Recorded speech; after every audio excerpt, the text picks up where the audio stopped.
मैं यहाँ आया आपसे कुछ बातें कहने के लिए और कुछ गंभीर बातें कहना चाहता हूँ। हालांकि इस देश में अब परंपरा टूट गई है गंभीर व्याख्यानों की, गंभीर भाषणों की। आजकल इस देश में जिस तरह के भाषण होते हैं, वो भाषण मुझे लगता नहीं कि इस देश को कोई दिशा दे पा रहे। गंभीर बातें होती नहीं है, न समाज में हो रही हैं, न पार्लियामेंट के अंदर हो रही हैं। जिनको देश की दिशा देनी चाहिए वो दिशाहीन हो गए हैं। तो दिशाहीन लोग कभी समाज को दिशा नहीं दे पाते। मेरे जैसे आदमी को इस काम में लगना पड़ा, ये मैं बहुत खुशी से नहीं लगा हूं। देश की परिस्थितियां, देश के हालात, बढ़ते हुए इस देश के ऊपर अंतर्राष्ट्रीय दबाव, बढ़ती हुई गुलामी, टूटता हुआ समाज, शक्तिहीन होता हुआ समाज, बढ़ती हुई गरीबी, बेरोजगारी, ये तमाम बड़े कारण हैं जिन्होंने मेरे जैसे नौजवान को बहुत अंदर से परेशान किया है। और उस परेशानी में ही मैं इस काम में लगा हूं। मेरे सोचने का ढंग थोड़ा फर्क है। किसी भी समस्या के बारे में मैं जब विचार करता हूं तो थोड़ा गहरे जाता हूं उस समस्या में। उसका शायद एक कारण ये भी हो सकता है कि मैं विज्ञान और तकनीकी का विद्यार्थी रहा और आज भी हूं। तो विज्ञान और तकनीकी का विद्यार्थी होने के नाते किसी भी समस्या की समाधान तलाशने के लिए उसके जब तक हिस्टोरिकल एस्पेक्ट को समझ नहीं लेता, तब तक मुझे वो समस्या समझ में नहीं आती। इस देश में वर्तमान में जो परेशानियां हैं, उन परेशानियों को भी मैंने वैसे ही समझने की कोशिश की है। और इस देश की परेशानियों को समझने के लिए पिछले कुछ वर्षों में मैंने लगभग 20,000 से ज्यादा दस्तावेज इकट्ठे किए हैं। ये जो डॉक्यूमेंट्स मैंने इकट्ठे किए हैं, ये इंडिया ऑफिस लाइब्रेरी के डॉक्यूमेंट्स हैं, लंदन के।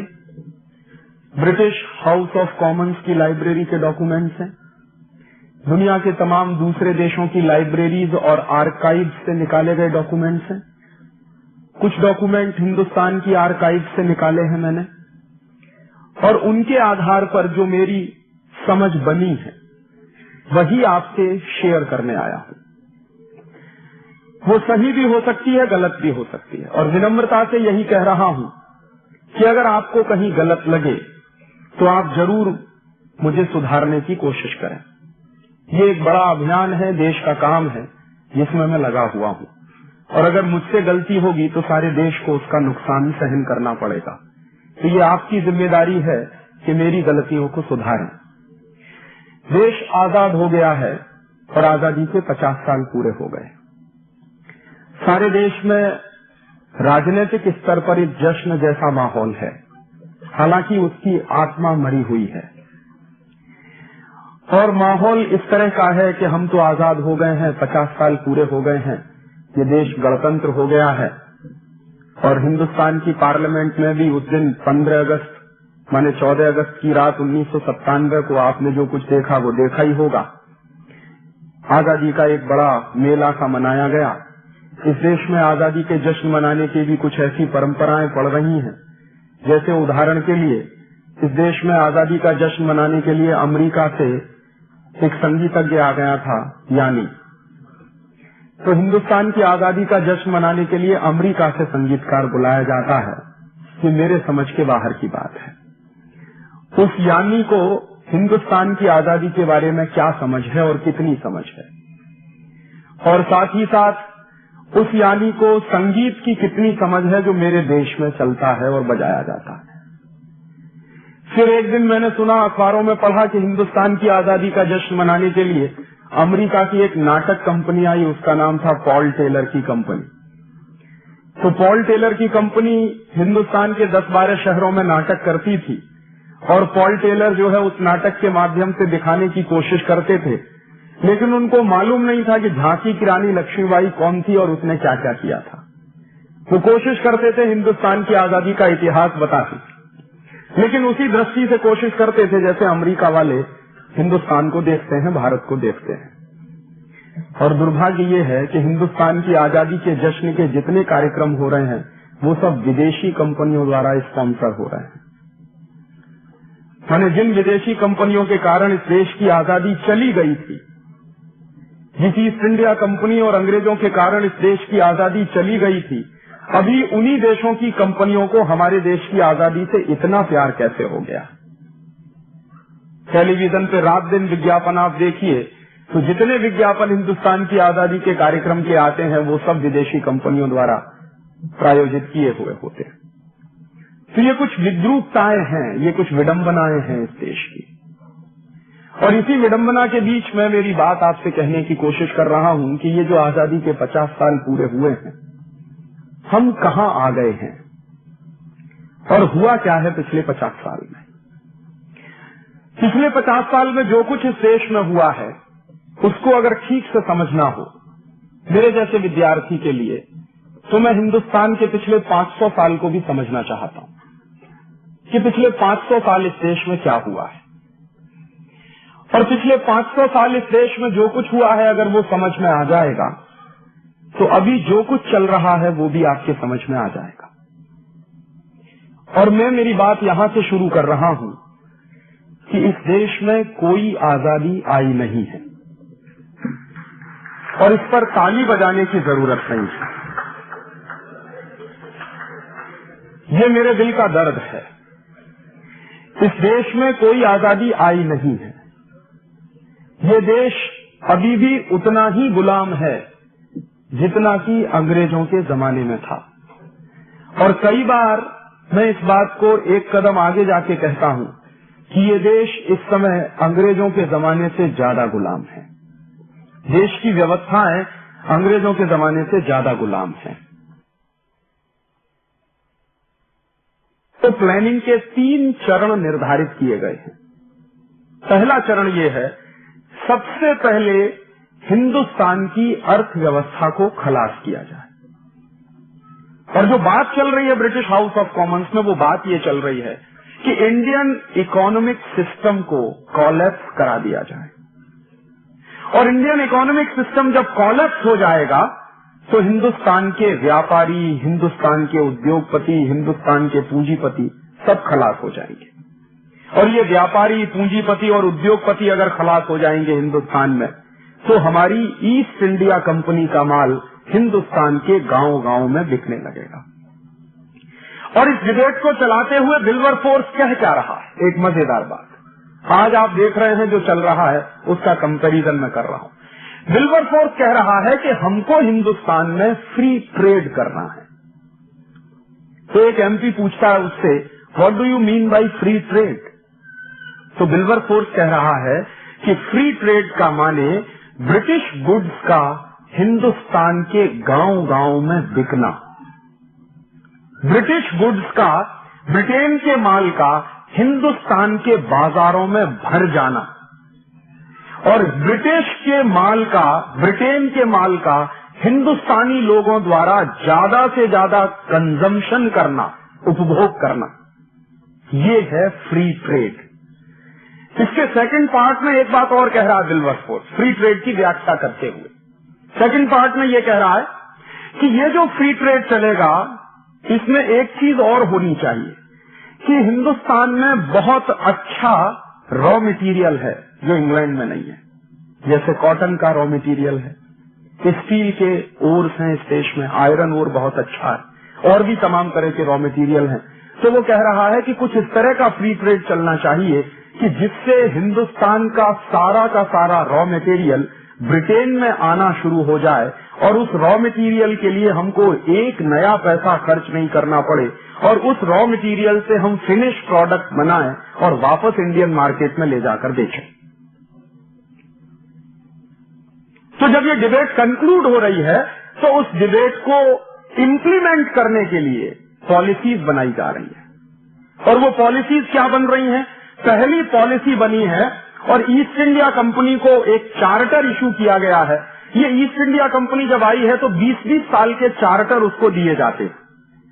पहला चार्टर 1601 में मिला है, फिर दूसरा चार्टर 1621 में मिलता है, फिर इस तरह से 20-20 साल से चार्टर दिए जाते हैं। चार्टर माने अधिकार पत्र। तो इस तरह से 1813 की ये डिबेट जब कंक्लूड हो गई है तो ईस्ट इंडिया कंपनी को एक स्पेशल चार्टर इशू किया गया है हाउस ऑफ कॉमन्स की तरह से, और उस तरफ से, और चार्टर का नाम है चार्टर फॉर फ्री ट्रेड। और मैं जोर दे रहा हूं इस फ्री ट्रेड शब्द पर कि ये जो फ्री ट्रेड शब्द है ये कोई नया नहीं है, ये 250-300 साल पुराना शब्द है। आज जो कुछ आप अखबारों में पढ़ते हैं, सुनते हैं कि इस देश में लिबरलाइजेशन हो रहा है, ग्लोबलाइजेशन हो रहा है, किस लिए हो रहा है? फ्री ट्रेड के लिए हो रहा है। तो ये फ्री ट्रेड तो इस देश में अंग्रेजों ने भी चलाया है। और अंग्रेज इस देश में फ्री ट्रेड क्यों चला रहे हैं? इंडियन इकोनॉमिक सिस्टम को बर्बाद करना है और ब्रिटिश इकोनॉमिक सिस्टम को इस देश में स्थापित करना है, इसके लिए वो फ्री ट्रेड चला रहे हैं। तो उस फ्री ट्रेड में पॉलिसीज क्या बन रही हैं? जो सबसे पहली पॉलिसी बनी है कंपनी सरकार की, 1813 में इस देश में कंपनी की सरकार है, ब्रिटेन की सरकार नहीं। ब्रिटेन की सरकार आई है 1858 के बाद, रानी की सरकार सीधे 1858 के बाद आई है। उसके पहले कंपनी की सरकार है, माने ईस्ट इंडिया कंपनी की सरकार है। तो ईस्ट इंडिया कंपनी की सरकार जो है वो पॉलिसी क्या बना रही है? फ्री ट्रेड का चार्टर आ गया है और उसके आधार पर जो सबसे पहली पॉलिसी बनाई जा रही है वो पॉलिसी क्या है? ब्रिटिश माल पर हिंदुस्तान में कोई टैक्स नहीं लगेगा और उसके बदले में जो हिंदुस्तानी माल होगा उस पर ज्यादा से ज्यादा टैक्स लगाया जाएगा। नतीजा क्या निकलेगा? अगर ब्रिटिश माल इस देश में टैक्स फ्री हो जाएगा तो गांव-गांव में ब्रिटिश माल सस्ता हो जाएगा और हिंदुस्तानी माल पर लगातार टैक्स बढ़ा दिया जाएगा तो हिंदुस्तानी माल महंगा हो जाएगा। तो स्वदेशी माल महंगा हो जाएगा और विदेशी माल सस्ता हो जाएगा। इसके लिए पॉलिसी बनाई है कंपनी सरकार ने, जिसको कहा गया है चार्टर फॉर फ्री ट्रेड, और उसके तहत इस देश में अंग्रेज कुछ कानून बना रहे हैं। कानून क्या बना रहे हैं? ब्रिटेन के माल पर तो टैक्स हटा दिया पूरी तरह से और कोई इंपोर्ट ड्यूटी नहीं लगेगी ब्रिटेन के माल पर, और हिंदुस्तानी माल बनाने वाले लोगों पर सबसे पहला टैक्स लगाया गया central excise and salt tax. और ये अंग्रेजों ने क्यों लगाया है सेंट्रल एक्साइज टैक्स? ताकि हिंदुस्तान में माल बनाने वाले लोगों का माल महंगा हो जाए। तो सेंट्रल एक्साइज टैक्स लगा दिया, माने जो वस्तुएं बन रही हैं उस पर उत्पाद कर, वस्तुओं के उत्पादन पर कर। उसके बाद हिंदुस्तानी व्यापारी उन वस्तुओं को बाजार में बेच रहे हैं तो कंपनी सरकार ने वस्तुओं के बाजार में बेचने पर भी कर लगाया है, जिसको उन्होंने कहा है सेल्स टैक्स।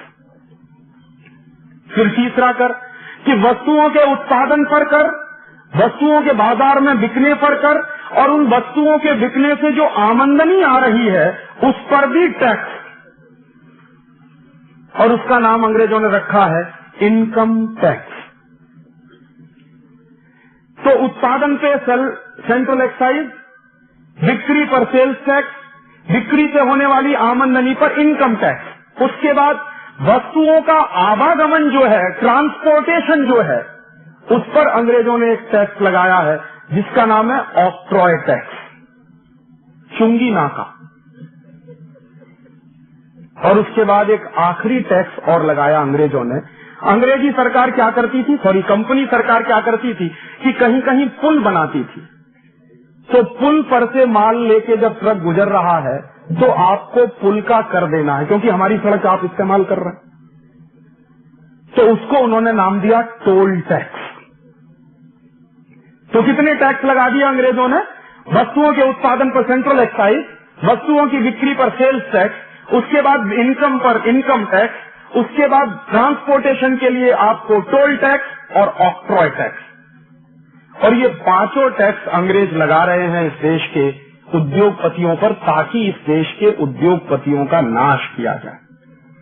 और इसके बदले में जितना भी ब्रिटेन से माल आ रहा है इस देश में, उस पर से सारे टैक्स हटा लिए गए हैं, क्योंकि ब्रिटेन का माल इस देश के गांव-गांव में उनको बेचना है। नतीजे क्या निकलते हैं? जब ये पांचों के पांचों टैक्स लग जाते हैं, और उस जमाने की बात कर रहा हूं, आज से लगभग 200 साल पहले की, 1844 1850 में, सॉरी 150 साल पहले की, उस समय मैंने एक दिन हिसाब लगाया कि अंग्रेजी सरकार ने कुल कितना टैक्स लगा दिया हिंदुस्तान के व्यापारियों पर। तो पता चल रहा है कि हर 100 रुपए के व्यापार पर 127 रुपए का टैक्स है।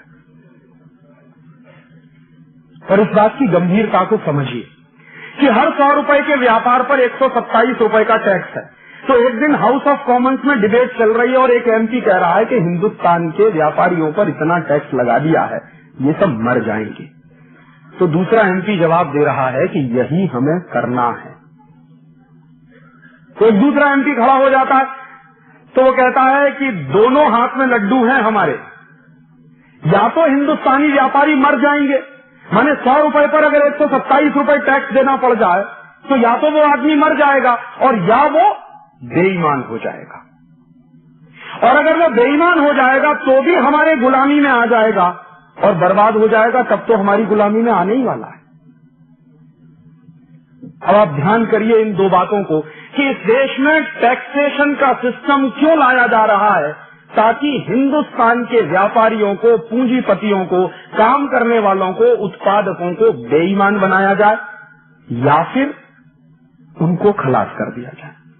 ईमानदारी से काम करें तो खलास हो जाए और बेईमानी से काम करें तो टैक्स की चोरी करें, और टैक्स की चोरी करें तो हमेशा ब्रिटिश सरकार के अधीन रहें, क्योंकि चोरी करने वाला आदमी कभी आंख में आंख डाल के बात नहीं कर सकता। और इसके लिए फिर उन्होंने डिपार्टमेंट्स बना दिए, income tax department, central excise department, toll tax वाला डिपार्टमेंट, सेल्स टैक्स वाला डिपार्टमेंट, ऑक्ट्रॉय वाला डिपार्टमेंट।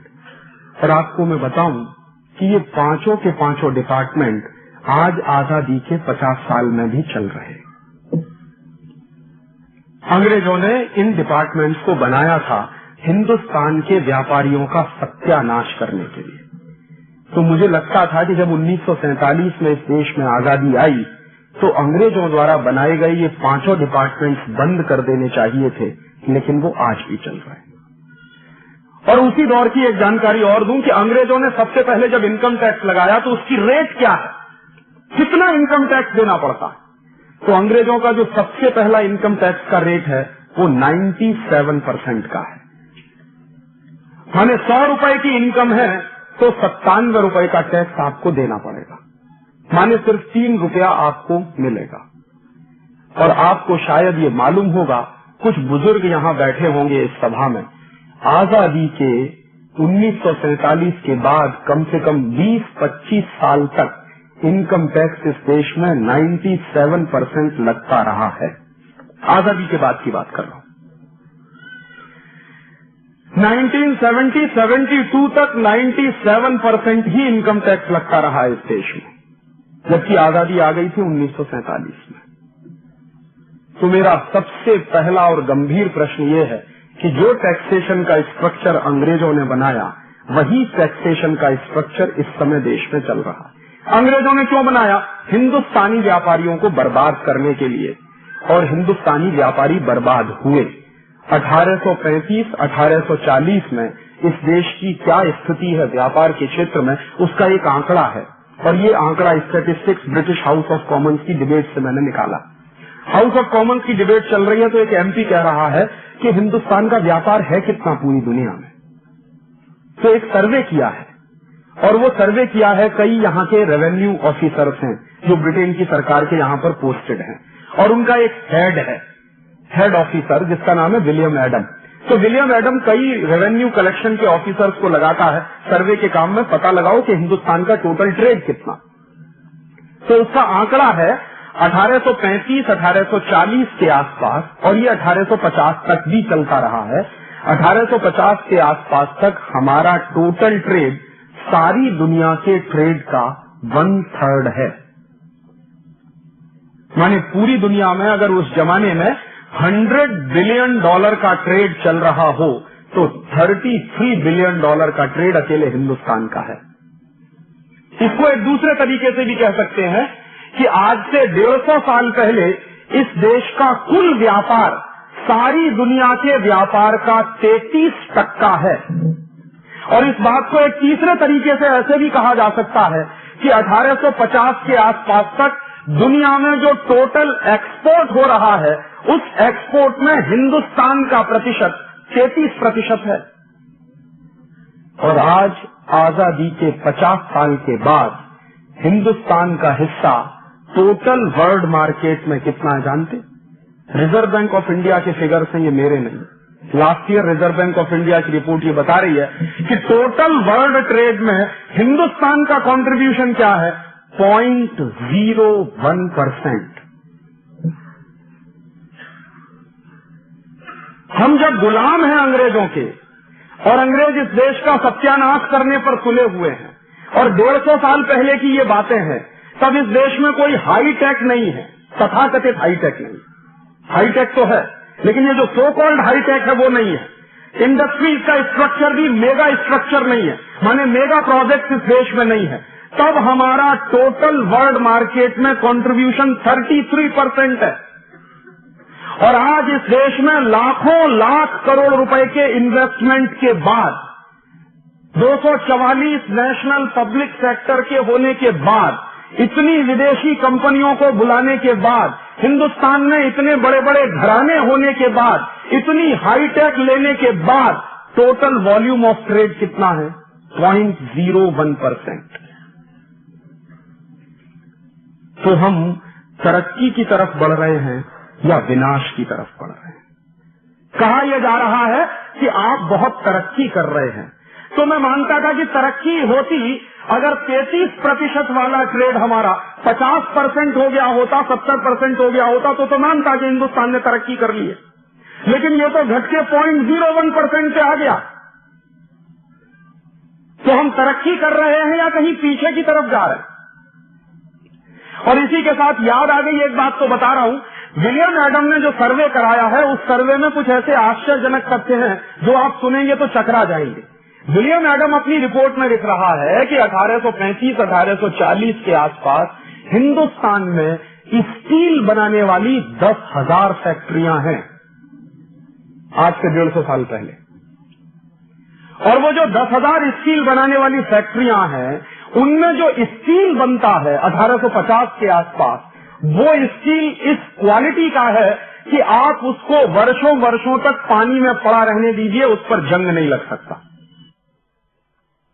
वो मेहरौली का खंभा सैकड़ों साल से खड़ा हुआ है, उस पर 1% भी कहीं जंग नहीं है।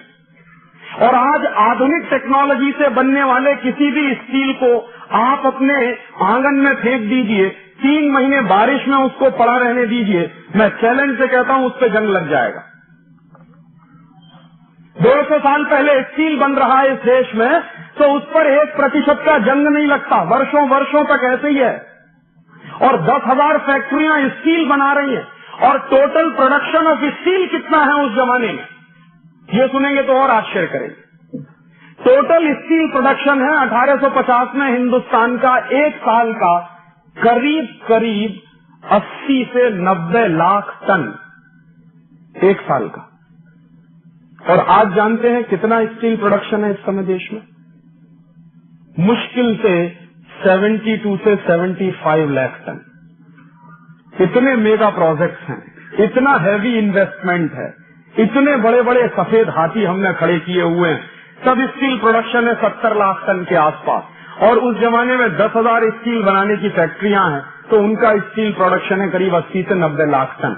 और हिंदुस्तान 1850 में स्टील एक्सपोर्टिंग कंट्री रहा है।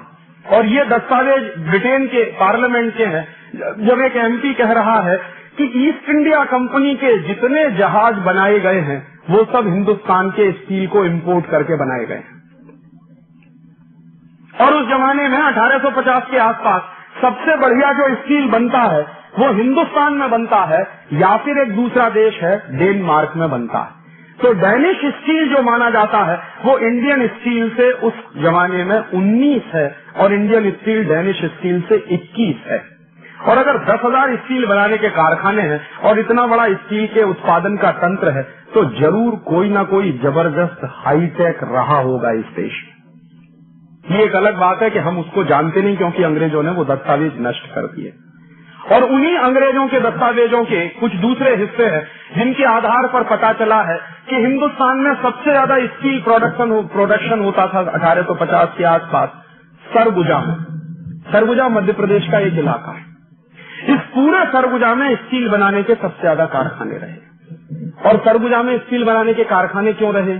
तो ये बात सब जानते हैं कि सरगुजा में आयरन ओर सबसे ज्यादा है। मध्य प्रदेश का जो इलाका है सरगुजा, उसमें आयरन ओर सबसे ज्यादा है, इसलिए उस जमाने में सबसे ज्यादा स्टील बनाने के कारखाने हैं। और स्टील बनाने का काम कौन करते हैं वहां?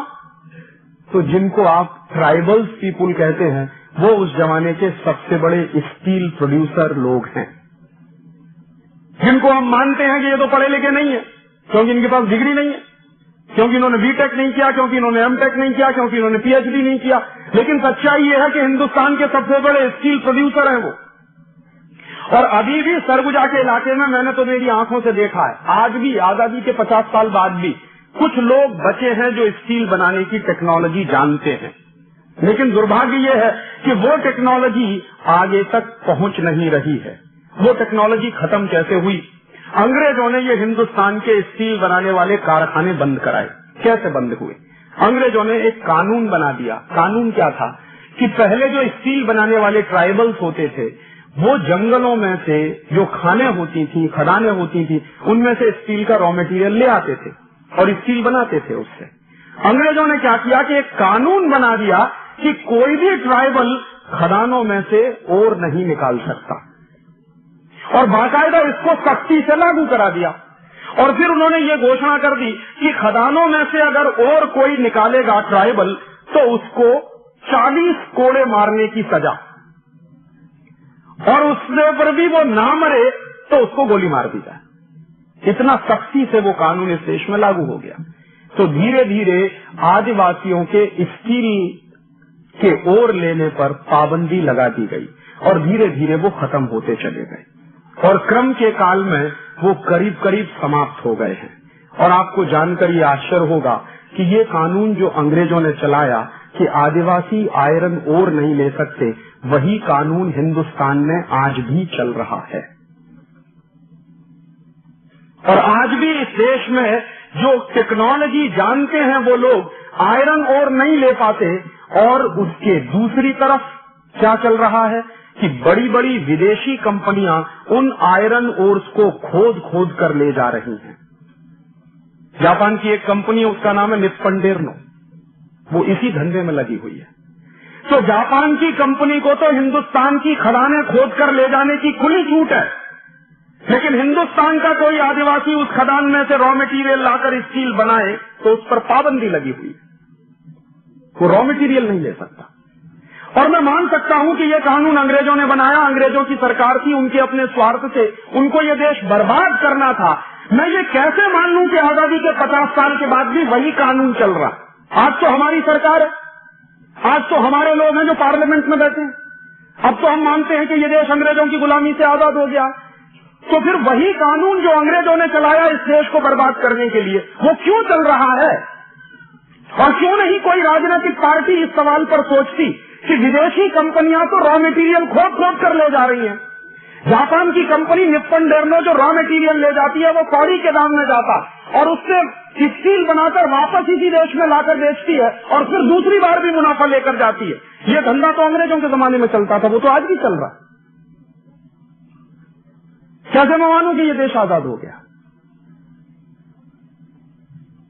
और इस तरह से अंग्रेजों ने क्या किया है कि इस देश के तमाम हुनरमंद लोगों को बर्बाद। और आपने एक किस्सा और भी सुना होगा कि ये स्टील बनाने वाले लोगों को ऐसे बर्बाद किया अंग्रेजों ने। एक दूसरा किस्सा सुनाऊं।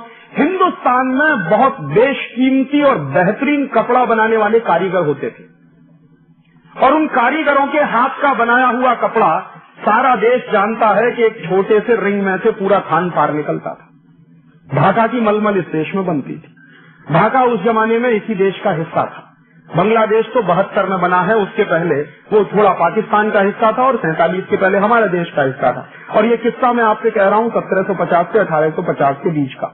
इतना बेहतरीन कपड़ा बनाने वाले जो कारीगर होते थे, उनके हाथ का बुना हुआ कपड़ा कोई कल्पना नहीं कर सकता कि मशीन इतना महीन कपड़ा बुन सकती है क्या। जिस टेक्नोलॉजी, जिस हुनर से वो कपड़ा बनाते थे, और सारी दुनिया में वो कपड़ा बिकता था, मशहूर था हिंदुस्तान का कपड़ा। सबसे ज्यादा जो एक्सपोर्ट अर्निंग होती थी हमारे देश को, वो दो ही चीजों से होती थी, या तो हमारे मसाले बिकते थे या हमारा कपड़ा बिकता था।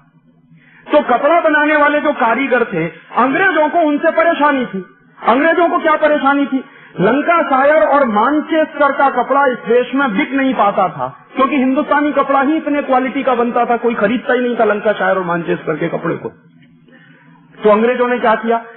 फ्री ट्रेड के नाम पर हिंदुस्तान का बेहतरीन कपड़ा बनाने वाले कारीगरों के अंगूठे काटे गए, उनके हाथ काटे गए। सूरत के इलाके में दस्तावेज है मेरे पास, 1 लाख से ज्यादा कारीगरों के अंगूठे कटे हैं अंग्रेजों के जमाने। बिहार में एक इलाका है, उसका नाम है मधुबनी। मधुबनी के इलाके में अंग्रेजों ने करीब 2.5 से 3 लाख कारीगरों के हाथ काटे हैं। और अंग्रेजों की ईस्ट इंडिया कंपनी ये काम करते हुए बड़ा गर्व महसूस कर रही है। और जब लंकाशायर और मानचेस्टर का कपड़ा बिकना शुरू हो जाएगा तो हिंदुस्तान की कपड़ा मिलें बंद हो जाएंगी, और ये हिंदुस्तान का कपड़ा उद्योग इस देश का सबसे बड़ा उद्योग है, जो सबसे ज्यादा एक्सपोर्ट अर्निंग देता है। अगर ये कॉलेप्स हो जाएगा तो इंडियन इकोनॉमी कॉलेप्स हो जाएगी। ये डिबेट है ब्रिटिश पार्लियामेंट की, और उसके बाद उन्होंने ये कर दिया। बाद में क्या हुआ है कि लंकाशायर और मानचेस्टर से आने वाले कपड़े पर टैक्स हटाया गया, और हिंदुस्तान के व्यापारियों के ना सिर्फ अंगूठे और हाथ काटे गए हैं, बल्कि हिंदुस्तान के व्यापारी जो कपड़ा बना रहे हैं उन पर टैक्स भी बढ़ा दिया गया। सूरत की टेक्सटाइल इंडस्ट्री पर 1840 के बाद अंग्रेजों ने 1000% एक्स्ट्रा टैक्स लगाया ताकि ये इंडस्ट्री बंद हो जाए, और मानचेस्टर और लंकाशायर का कपड़ा टैक्स फ्री कर दिया है ताकि इस देश में गांव-गांव में, गली-गली में वही कपड़ा बिकने लगे। बाद में यहाँ से वो रॉ मटेरियल भी ले जा रहे हैं, और रॉ मटेरियल जो जा रहा है वो कॉटन के रूप में जा रहा है, और अंग्रेजों को रॉ मटेरियल ले जाने के लिए बड़ी प्रॉब्लम आ रही है उस जमाने में। तो उस प्रॉब्लम को सॉल्व करने के लिए अंग्रेजों ने जानते हैं क्या किया? रेल चलाई है इस देश में। मेरे बहुत सारे लोग कहते हैं, मेरे दोस्त कहते हैं कि अगर अंग्रेज नहीं आते तो इस देश में रेल नहीं होती। और रेल अंग्रेजों ने चलाई क्यों है?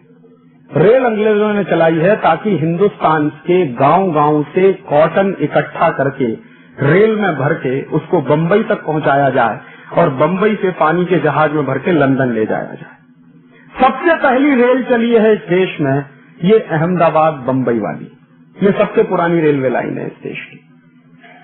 एक्सपेरिमेंट के रूप में अंग्रेजों ने जो रेल चलाई है वो सबसे पहले चलाई है बंबई से ठाणा के बीच में, लेकिन जब एक्सपेरिमेंट सक्सेसफुल हो गया है तो फिर उन्होंने सबसे पहली रेल चलाई है अहमदाबाद और बंबई के बीच में। ये जो अहमदाबाद और बंबई का पूरा इलाका है, ये सबसे बेस्ट किस्म के कॉटन प्रोड्यूसर एरियाज रहे हैं। तो यहाँ से क्या होता है, रेल चल रही है, उसमें कॉटन भर भर के यहाँ आ रहा है बंबई के बंदरगाह पर, और बंबई के बंदरगाह से वो कॉटन जहाजों में भरकर इंग्लैंड जा रहा है। तो जहाजों में जो कॉटन भरकर इंग्लैंड जाता था तो अंग्रेजों को अपने खाली जहाज भेजने पड़ते थे ताकि यहाँ का कॉटन भर के लंदन जाए। तो अक्सर क्या होता था कि अंग्रेजों के जो जहाज आते थे खाली या खाली, वो कभी कभी डूब जाया करते थे। अक्सर खाली जहाज जो होता है वो समुद्र में डूबने के चांसेस उसके ज्यादा होते हैं। तो अंग्रेजों ने उसकी एक युक्ति निकाली थी कि वहां से जहाज खाली नहीं आना चाहिए, तो अंग्रेज क्या करते थे कि उसमें नमक भर के उस जहाज को हिंदुस्तान में भेजा करते थे, और वो नमक यहाँ बंबई के बंदरगाह पे निकाल दिया जाता था, और उसमें फिर कॉटन भर के वो जहाज वापस लंदन चला जाता था। नतीजा क्या होने लगा कि अंग्रेजों के जहाज आते थे तो नमक आता था तो नमक का ढेर लग जाता था। तो अंग्रेजों की ईस्ट इंडिया कंपनी को प्रॉब्लम हुई कि इस नमक का करें क्या, तो उन्होंने एक नियम बना दिया कि हिंदुस्तान के गांव-गांव में ब्रिटेन का नमक बिकवाना शुरू कर दो। तो इसके लिए उन्होंने क्या किया? इसके लिए उन्होंने ये किया कि हिंदुस्तान में जो अपना नमक बनता था स्वदेशी, उस पर टैक्स लगा दिया, और ब्रिटेन का जो नमक आता था उसको टैक्स फ्री कर दिया। नतीजा क्या निकला कि हिंदुस्तान में अंग्रेजों का गांव-गांव में नमक भी बिकने लगा, और ये बात गांधी जी को बर्दाश्त नहीं थी। गांधी जी की उम्र उस जमाने में, ये 1890 की बात मैं कह रहा हूं, मुश्किल से 20-21 साल की उम्र थी। 20-21 साल की उम्र में वो लंदन में थे, और लंदन की वेजिटेरियन काउंसिल के मेंबर थे। तो लंदन की वेजिटेरियन काउंसिल के मेंबर की हैसियत से उन्होंने एक लेख लिखा था 1890 में, उसकी फोटोकॉपी मुझे मिल गई है। उस लेख में गांधी जी लिख रहे हैं कि ये अंग्रेज कितने क्रूर हैं, इन्होंने हिंदुस्तानी नमक पर भी टैक्स लगा दिया है, और हिंदुस्तानी नमक पर टैक्स लगा के इन्होंने क्या किया है, गांव-गांव में हिंदुस्तानी नमक महंगा हो गया है। और अंग्रेजों की चाल ये है कि उनका जो ब्रिटिश नमक है वो हिंदुस्तान के गांव गांव में बिके। और वो क्या कह रहे हैं, वो कह रहे हैं कि अंग्रेजों के दोनों हाथ में लड्डू हैं। इंडियन नमक पर टैक्स लगा दिया है तो इंडियन नमक महंगा हो गया है, उससे रेवेन्यू कलेक्शन भी बढ़ गया अंग्रेजों का, और ब्रिटेन का नमक गांव गांव में सस्ता हो गया है, उसकी बिक्री से मुनाफा भी हो रहा। और तब गांधी जी कह रहे हैं कि ये तो इतना क्रूर कानून है, इसके खिलाफ तो कुछ होना चाहिए। गांधी जी की उम्र उस समय मुश्किल से 20-21 साल की है, लेकिन उस उम्र में उनके दिमाग में ये मंथन चल रहा है कि कुछ होना चाहिए। और वो मंथन चलते चलते 1930 में नमक सत्याग्रह के रूप में प्रकट हुआ। और गांधी जी ने नमक सत्याग्रह किया क्यों? गांधी जी ने नमक सत्याग्रह इसलिए किया है कि अंग्रेजों का नमक इस देश में बिक रहा है, इंडियन नमक पर टैक्स लगा हुआ है, हिंदुस्तानी लोगों को नमक बनाने से रोका जाता है, अंग्रेजों के लोग इस देश में नमक बनाते हैं और बेचते हैं। इस कानून को मैं तोड़ूंगा और इसके खिलाफ मुझे सत्याग्रह करना है। गांधी जी के साथ इस सत्याग्रह में आने के लिए कोई तैयार नहीं है, तो गांधी जी कह रहे हैं कि मैं अकेले जाऊंगा। उस जमाने में पंडित मोतीलाल नेहरू गांधी जी को चिढ़ा रहे, और क्या कह रहे हैं पंडित मोतीलाल नेहरू कि बापू अगर नमक सत्याग्रह करने से आजादी मिल जाए तो कोई भी आजादी ना ले ले इस देश में। तो मोतीलाल नेहरू को गांधी जी कह रहे हैं कि पंडित तुम एक बार नमक कानून तोड़ कर देखो तो तुमको पता चल जाएगा कि आजादी आती है कि नहीं आती। और इस देश में नमक सत्याग्रह आजादी के प्रतीक के रूप में उभर कर आया। और उस गांधी नाम के व्यक्ति ने दांडी के समुद्र तट पर एक मुट्ठी नमक हाथ में लेकर 6 अप्रैल 1930 को कसम खाई है कि आज के बाद इस देश में अंग्रेजों का नमक नहीं बिकेगा। गांव गांव में गली गली में अपना नमक हम बनाएंगे, और इसके लिए हमको नमक कानून तोड़ना पड़ेगा तो हम तोड़ेंगे। और उस नमक कानून को तोड़ने में लाखों लाखों लोग जेल गए हैं। पूरे देश में लाखों लाखों लोग अंग्रेजों की लाठीचार्ज से घायल हुए और हजारों लोग उसमें मर गए। बाद में अंग्रेजी सरकार को झुकना पड़ा और वो सारा का सारा वापस किया गया। लेकिन आज मैं आपको दुर्भाग्य से कहूं कि जिस गांधी ने सन 1930 में 6 अप्रैल को एक मुट्ठी नमक हाथ में लेके कसम खाई थी कि इस देश में आज के बाद विदेशी नमक नहीं बिकेगा, उस देश में आजादी के 50 साल के बाद और अन्नपूर्णा।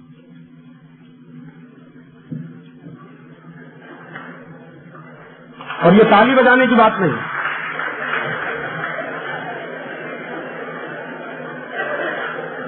अगर आजादी के पहले अंग्रेजों की सरकार के जमाने में इस देश में अंग्रेजों का नमक बिकता था और उस पर टैक्स लगा के उसको महंगा कर दिया गया था, तो आज आजादी के 50 साल के बाद भी वही दृश्य इस देश में हम देख रहे हैं। और क्या दृश्य देख रहे हैं कि हिंदुस्तान की सरकारों ने विदेशी कंपनियों को नमक बनाने के लिए खुली छूट दे दी है। इस नमक को बनाने में कौन सी हाई टेक है, आप जरा मुझे बताइए। नमक को बनाने में कौन सी मशीन लगती है, ये मुझे बताइए।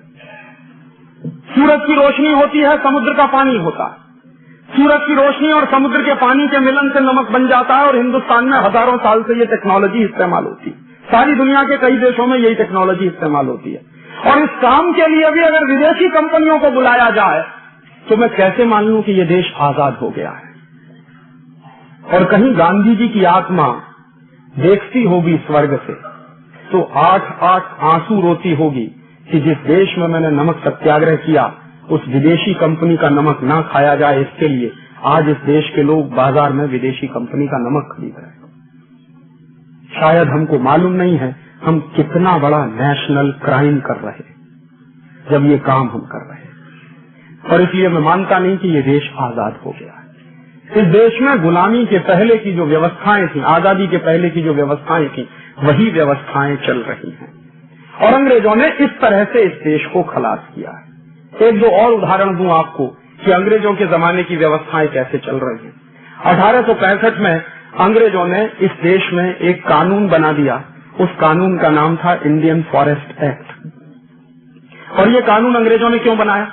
ये कानून अंग्रेजों ने बनाया कि हिंदुस्तान में जंगल जो होते थे वो ग्राम समाज की संपत्ति होते थे, गांव सभा की संपत्ति होते थे। तो गांव के लोगों का जंगल पर अधिकार होता था। और जब जंगल गांव समाज की संपत्ति होते थे, ग्राम सभा की संपत्ति होते थे, तो जंगलों की रखवाली करने का काम गांव के लोगों का होता था। और गांव के लोग मानते थे कि ये हमारी प्रॉपर्टी है, तो उस प्रॉपर्टी को सुरक्षित और संरक्षित रखने के उन्होंने 50 तरीके अपनाए। हिंदुस्तान में आज भी एक ऐसी जाति है राजस्थान में जिस जाति का नाम है विश्नोई।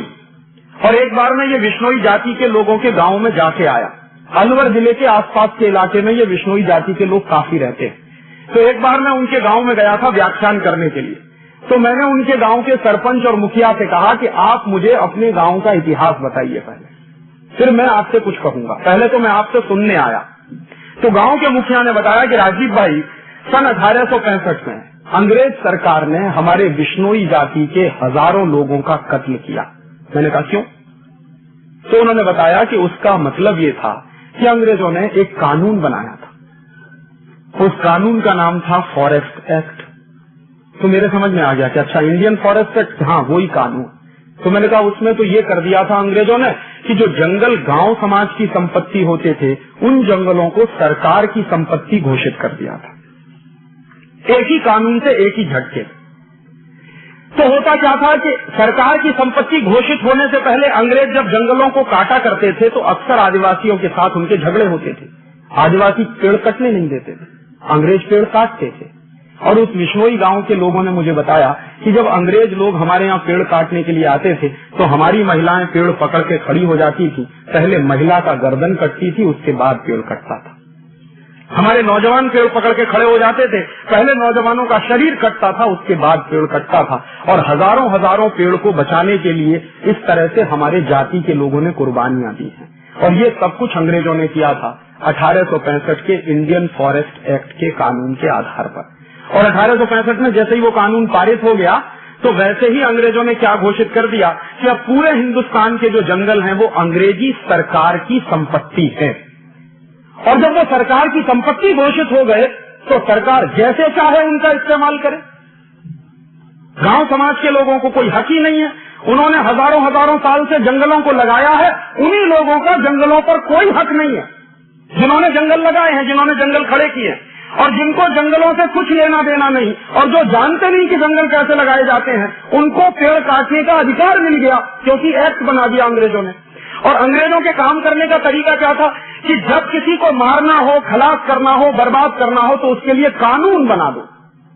तो वो क्या कहते थे, हम तो कानून का पालन कर रहे हैं, माने आपकी जेब कट रही है, आपकी बर्बादी हो रही है, और अंग्रेजों के लिए वो कानून का पालन हो रहा है।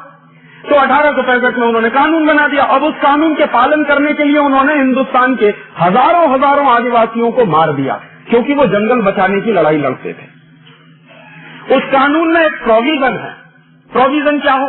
1865 का जो इंडियन फॉरेस्ट एक्ट है वो ये कहता है कि कोई भी आदिवासी या कोई भी हिंदुस्तानी व्यक्ति जंगल के पेड़ नहीं काट सकता और जंगल से लकड़ी भी नहीं ला सकता, भले ही अपने निजी इस्तेमाल के लिए क्यों ना हो। उसके उल्टे तरफ अगर अंग्रेजी सरकार चाहे और अंग्रेजों के ठेकेदार चाहें तो करोड़ों पेड़ कट सकते हैं। तो अंग्रेजी सरकार को और अंग्रेजी ठेकेदारों को तो लाइसेंस मिल गया पेड़ काटने का, लेकिन हिंदुस्तान के लोग जो जंगलों में रहते थे अगर वो पेड़ काटकर लकड़ी ले आए अपना खाना बनाने के लिए तो उन पर पाबंदी लगा दी उन्होंने कानून से। और अगर कोई भी व्यक्ति जंगल से लकड़ी लाया है खाना बनाने के लिए तो उसको जेल हो जाएगी। और अंग्रेजों ने इसी काम के लिए एक पोस्ट बनाई जिसका नाम था डिस्ट्रिक्ट फॉरेस्ट ऑफिसर, DFO। और ये पोस्ट बनी 1865 में। और इस पोस्ट के आदमी का काम क्या था? यही कि कोई भी हिंदुस्तानी अगर जंगल से लकड़ी काट लाए तो उसको सजा दिलवाना, उसके ऊपर केस बनाना, उसको मारना, उसको पीटना। और दूसरी तरफ अंग्रेजों के ठेकेदार और उनकी कंपनियां पेड़ काटें तो उनको लाइसेंस जारी करना। तो 1865 में ये कानून अंग्रेजों ने बनाया। ठीक है, 1947 में अंग्रेज चले गए, लेकिन कानून अभी भी वही है। और आज भी इस देश में 1865 का वही इंडियन फॉरेस्ट एक्ट चल रहा है जो अंग्रेज बनाकर गए थे। और उसके प्रोविजन क्या है? उसका वो प्रोविजन जिसमें आप पेड़ नहीं काट सकते, लेकिन अंग्रेजी सरकार और अंग्रेजों की कंपनियां पेड़ काट सकती हैं, वो प्रोविजन आज भी वैसे का वैसा ही है। अगर आपकी सोसाइटी में कोई पेड़ लगा हो और वो पेड़ आपकी सोसाइटी की दीवार गिराने वाला हो, आप उस पेड़ को काट नहीं सकते। और अगर आपने वो पेड़ काट दिया तो आपकी शिकायत कर दे कोई आदमी डीएफओ से, तो आपके ऊपर केस चलेगा। ये कानून आज भी है। और दूसरी तरफ कुछ विदेशी कंपनियां हैं इस देश में जो हर साल करोड़ों करोड़ों पेड़ काटती हैं और इस देश का सत्यानाश कर रही हैं, उनको लाइसेंस मिला हुआ है। जैसे एक कंपनी है, उसका नाम है आईटीसी, इंडियन टोबैको कंपनी। नाम से ऐसा लगता है जैसे ये हिंदुस्तानी, लेकिन मूलतः ये अमेरिका और ब्रिटेन के पैसे से चलने वाली कंपनी। ये कंपनी क्या करती है? सिगरेट बनाती है, और एक साल में इस कंपनी के हिंदुस्तान में 90 अरब सिगरेट बनते हैं। और वो 90 अरब सिगरेट बनाने के लिए इस कंपनी को कागज की जरूरत होती है, क्योंकि सिगरेट की जो तंबाकू होती है वो तो खेतों में पैदा हो जाती है, लेकिन तंबाकू के ऊपर जो कागज लपेटा जाता है वो तो बनाना पड़ता है। और वो कागज लपेटकर जो सिगरेट की स्टिक बन जाती है उसको पैकेट के अंदर बंद करना पड़ता है, तो पैकेट के लिए भी कागज बनाना पड़ता है। फिर उनकी एडवर्टाइजमेंट करनी पड़ती है कंपनी को, तो उसके लिए पोस्टर चाहिए, तो उसका भी कागज बनाना पड़ता है। तो ये company on an average 500 cigarette बनाने के लिए एक पेड़ काटती है, और हर साल ये कंपनी 1400 करोड़ पेड़ काट देती है। उसको लाइसेंस मिला हुआ है, आप अगर एक पेड़ काटें तो आपको जेल हो जाएगी। ये कानून किसका है? ये कानून अंग्रेजों के जमाने का। क्यों चल रहा है, इसका जवाब कौन देगा? 1947 में हम आजाद हो गए थे, ये कानून खत्म हो जाना चाहिए था, लेकिन क्यों चल रहा है अभी भी ये कानून, आजादी के 50 साल बाद तक?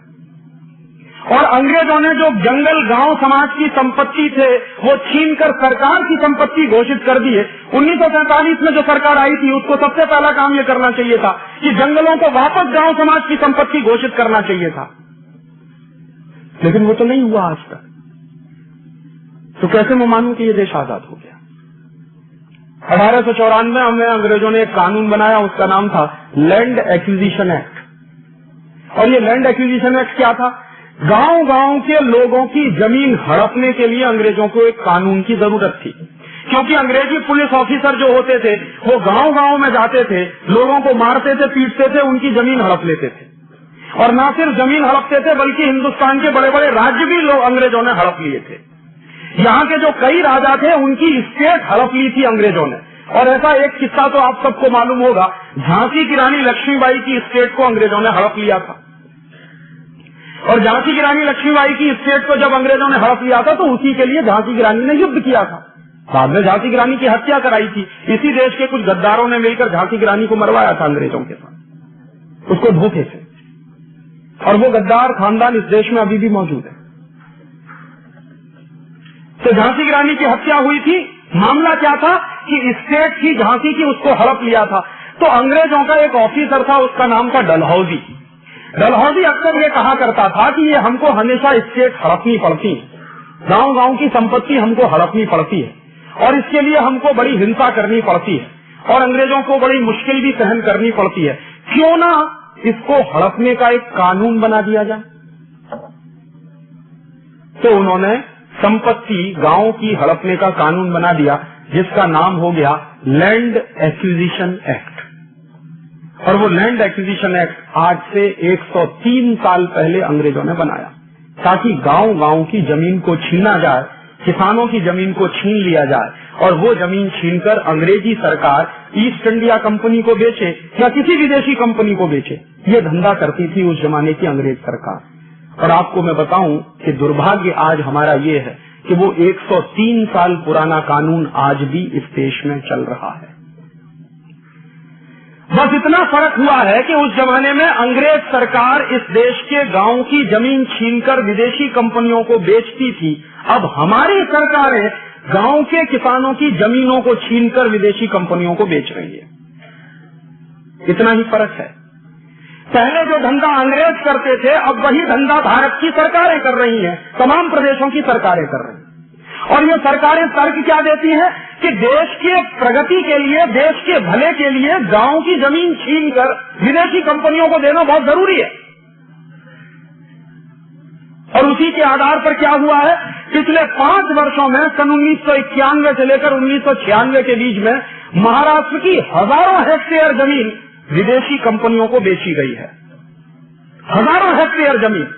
गांव के लोगों से छीनकर, उनकी पिटाई करके, उनको मारकर, उनको डरा के, उनको धमका के उनकी जमीनें छीनी गई हैं और विदेशी कंपनियों को दी गई। गुजरात में पिछले 5 साल में हजारों हेक्टेयर जमीन किसानों की छीनकर विदेशी कंपनियों को बेची गई है। और हिंदुस्तान का कोई एक प्रदेश ऐसा नहीं है, कर्नाटक में हजारों हेक्टेयर के जंगल कटवाए गए हैं ताकि विदेशी कंपनियों के कारखाने वहां लग सके। कोजेंट्रिक की बिजली की जो परियोजना आ रही है कर्नाटक में, वो इसी आधार पर आ रही है कि दक्षिण के वो जो पश्चिम घाट है वहां का, उसके जो बेहतरीन जंगल है उनको कटवाया जाए और विदेशी कंपनी की परियोजना चले वहां पर। ये धंधा तो अंग्रेज सरकार करती थी इस देश में। अगर वही धंधा आजादी के 50 साल के बाद हमारी सरकार कर रही है तो इसको मैं अंग्रेजी सरकार कहूं कि हिंदुस्तानी सरकार कहूं? और मैं कैसे मान लूं कि ये देश आजाद है? जिस तरह से अंग्रेज जमीन छीना करते थे गांव गांव की, वैसे ही जमीन अगर आज छीन रही है और दी जा रही है विदेशी कंपनियों को, तो कैसे माने कि ये देश आजाद हो गया? काम तो वही चल रहे हैं, देश तो वैसे ही चल रहा, सरकारें तो वैसे ही काम करती हैं जैसे अंग्रेजों के जमाने में करती थी। 1860 में अंग्रेजों ने एक कानून बनाया, उसका नाम था इंडियन पुलिस एक्ट। और ये जो 1860 का इंडियन पुलिस एक्ट बनाया, ये अंग्रेजों ने क्यों बनाया? इसलिए बनाया कि 1857 में इस देश में क्रांति हो गई थी, विद्रोह हो गया था, बगावत हो गई थी सारे देश में। मंगल पांडे को फांसी की सजा हुई थी बैरकपुर की छावनी में और सारे देश में आग लग गई थी। गांव गांव में नौजवान खड़े होने लगे थे, युवकों के मंडल आ गए थे और वो युवकों के मंडल फिर अंग्रेजी सरकार के लिए खतरा पैदा करते थे। तो अंग्रेजी सरकार ने हिंदुस्तान के क्रांतिकारियों को पीटने के लिए, मारने के लिए, उन पर गोली चलाने के लिए एक स्पेशल कानून बनाया जिसका नाम था इंडियन पुलिस एक्ट। और उस पुलिस एक्ट में उन्होंने क्या किया कि हर अंग्रेजी सिपाही के हाथ में एक डंडा पकड़ा दिया कि तुम हिंदुस्तानी क्रांतिकारियों पर लाठी चार्ज कर सकते हो। और कानून कैसे बनाया? कानून ऐसे बनाया कि हर अंग्रेजी पुलिस ऑफिसर को, हर अंग्रेजी सिपाही को हिंदुस्तान के क्रांतिकारियों पर लाठी चार्ज करने का अधिकार होता था, जिसको तकनीकी भाषा में मैं कहता हूं कि हर अंग्रेज ऑफिसर को राइट टू ऑफेंस था, लेकिन पिटने वाले को राइट टू डिफेंस नहीं था। और जैसे अंग्रेज सिपाही किसी को पीट रहा है, बदले में अगर वो व्यक्ति जो पीट रहा है वो अंग्रेजी सिपाही को पीट दे, तो केस उस व्यक्ति के ऊपर चलता था जिसने अंग्रेज सिपाही को पीटा, ना कि अंग्रेज सिपाही के ऊपर जो पीट रहा है। इसी को तकनीकी भाषा में कहते हैं कि हर अंग्रेज को राइट टू ऑफेंस था, लेकिन पिटने वाले को राइट टू डिफेंस नहीं था। और इस काम के लिए अंग्रेजों ने हर सिपाही के हाथ में डंडा पकड़ा दिया और उस डंडे के बाद इस देश में दनादन लाठी चार्ज होना शुरू हो गया। और जो कानून अंग्रेजों ने बनाया था 1860 में, वही कानून आज भी चल रहा है इस देश में। और आपको शायद मालूम नहीं होगा कि हिंदुस्तान का हर कांस्टेबल हाथ में डंडा लिए क्यों घूमता है। ये हिंदुस्तान के हर कांस्टेबल के हाथ में डंडा किसने दिया? कानून कौन सा है जो हाथ में वो डंडा लेके घूमता? वो कानून अंग्रेजों के जमाने का है, 1860 का। और वो डंडा क्यों दिया? ताकि हिंदुस्तानी लोगों को पीटो, अपने ही भाइयों को पीटो। हमारे बहुत सारे लोग अंग्रेजी सरकार में नौकरी करते थे, अंग्रेजी पुलिस में नौकरी करते थे, तो हिंदुस्तानी अधिकारियों से हिंदुस्तानियों को पिटवाते थे अंग्रेज। अंग्रेज ऑफिसर बाद में आते थे, पहले हिंदुस्तानी भाइयों को पीटते थे। और यह दृश्य मैं मान सकता हूं कि 1860 में चलता होगा जब ये देश गुलाम होगा अंग्रेजों का। आज आजादी के 50 साल के बाद भी अगर वही दृश्य हमको देखने को मिले तो कैसे मैं मानूं कि ये देश आजाद हो गया। और इसी 1860 के इंडियन पुलिस एक्ट के आधार पर, क्योंकि हर अंग्रेजी पुलिस ऑफिसर को राइट टू ऑफेंस होता था और मरने वाले को राइट टू डिफेंस नहीं होता था, इसी आधार पर गोली कांड हुआ था 13 अप्रैल 1919 को जलियांवाला बाग में। और जलियांवाला बाग में जो गोली कांड हुआ था 13 अप्रैल सन 1919 को, उसमें हुआ क्या था? 20,000 क्रांतिकारियों की एक मीटिंग चल रही थी शांतिपूर्वक, जिसमें कहीं कोई उत्तेजना नहीं थी। और एक भी क्रांतिकारी के हाथ में न लाठी थी, न डंडा था, न बंदूक थी, न पिस्तौल थी, कुछ भी नहीं थी। और उन क्रांतिकारियों के ऊपर गोली चलाने का आदेश दिया डायर ने। और डायर ने जिस तरह से गोली चलाई वो जलियांवाला बाग जिसने देखा हो, मैं तो वहां 3 बार गया हूं। उस में घुसने के लिए बहुत छोटा सा रास्ता है, मुश्किल से 3.5 फीट का रास्ता, बहुत छोटा। उस रास्ते पर डायर ने तोप ले जाके लगा दी कि कोई भाग ना सके, और चारों तरफ से वो घिरा हुआ है, बड़ी बाउंड्री है उसकी। तो 20,000 लोगों की मीटिंग चल रही थी, डायर अंदर घुसा, फौज उसकी बिखर गई और बिना चेतावनी दिए गोली चला दी। 18 मिनट तक बराबर फायरिंग होती रही और 18 मिनट की फायरिंग में 2000 लोग मर गए वहीं पर, और 2000 लोग मर गए। बाद में डायर के ऊपर जब केस चला था तो उसने बयान दिया था कि मेरे पास गोलियां खत्म हो गई थी, अगर होती तो और आधा घंटे चला था। तो जब वो गोलियां चली 2000 लोग मर गए, और बाकी लोग जो मरे वो भगदड़ से मरे, जो बच गए वो कुएं में कूदे जान बचाने के लिए, और कुएं में कूदे तो वहां मरे। और उन गोलियों से मरने वाले लोगों के जो दृश्य होते थे, इतने भीवत्स तरह से लोगों को मारा है उन्होंने, इतनी नृशंसता से, इतने क्रूर कृत्यों से उन्होंने मारा लोगों को। बाद में डायर के ऊपर जब केस चला तो डायर बाइज्जत बरी हो गया, उसको फांसी की सजा नहीं हुई। क्यों नहीं हुई? क्योंकि जज ने कहा कि 1860 का जो पुलिस एक्ट है वो डायर को गोली चलाने का अधिकार देता है, मरने वाले को राइट टू डिफेंस नहीं देता, इसलिए डायर का कोई कसूर नहीं। और डायर को ना सिर्फ छोड़ दिया गया बल्कि उसको लंदन में बड़े भारी सम्मान के साथ एक उपाधि दी गई थी,